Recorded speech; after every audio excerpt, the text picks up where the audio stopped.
আসসালামু আলাইকুম। পকেট বিডির পক্ষ থেকে আপনাদেরকে সবাইকে স্বাগতম। আজকে আপনাদেরকে দেখাবো 10টি এআই টুলস, যে টুলসগুলোর মাধ্যমে আপনার কাজগুলো একদম সহজ এবং ইজি হয়ে যাবে। তো সম্পূর্ণ ভিডিওটা দেখতে হবে এবং কি ভিডিওটি ভালো লাগলে একটি কমেন্ট করে যাবেন আর চ্যানেলটিকে অবশ্যই সাবস্ক্রাইব করে রাখতে হবে। চলুন আমরা ভিডিওটি স্টার্ট করি।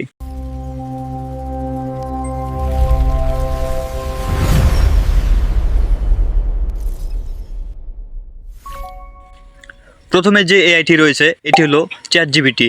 চ্যাটজিপিটি হলো বিশ্বের জনপ্রিয় এআই অ্যাসিস্ট্যান্ট। এখানে আপনি যদি প্রশ্ন করেন সাথে সাথে তার উত্তর পেয়ে যাবেন। আমাদের দ্বিতীয় নাম্বার যে অ্যাপটি রয়েছে সেটা হলো Google Gemini. এই এআইকে ব্যবহার করে আপনি খুব সহজেই আপনার ছবি এবং কি আপনার প্রশ্নের উত্তরও পেতে পারেন।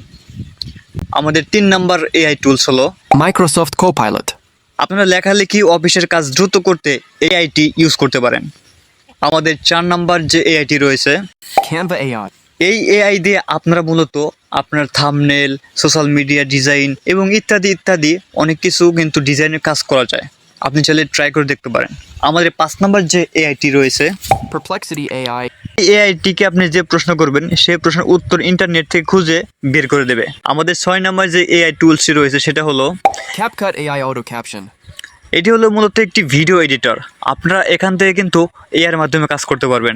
আর এই সফটওয়্যারের ভিতরে আপনারা যদি এআই ব্যবহার করেন তাহলে আপনার এডিটিংয়ের সম্পূর্ণ সময় অনেকটাই বেঁচে যাবে। আমাদের 7 নম্বর যে অ্যাপ্লিকেশনটি রয়েছে সেটি হলো Adobe Express AI. এই এআই দিয়ে আপনারা মূলত ছবি ডিজাইন দ্রুত করতে পারবেন।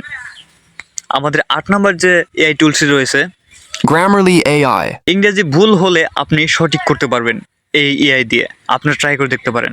আমাদের 9 নম্বর যে অ্যাপ্লিকেশনটি রয়েছে Notion AI. আপনি যদি নোটের ভিতর লেখালেখি করেন তাহলে এই এআইটিকে ব্যবহার করতে পারেন। আপনার নোট লেখা খুব দ্রুত হয়ে যাবে। আমাদের 10 নম্বর যে অ্যাপ্লিকেশনটি রয়েছে সেটি হলো Pixlr AI. এই এআই ব্যবহার করলে আপনি খুব দ্রুত পিকচার তৈরি করতে পারবেন, অর্থাৎ ছবি তৈরি করতে পারবেন। তো আজকে 10টা অ্যাপ্লিকেশন দেখলাম এআই টুলস, এর ভিতরে আপনার কোনটা ভালো লাগছে অবশ্যই কমেন্ট করে জানাবেন। আর হ্যাঁ, অবশ্যই চ্যানেলটি সাবস্ক্রাইব করে যাবেন। ধন্যবাদ, আল্লাহ হাফেজ।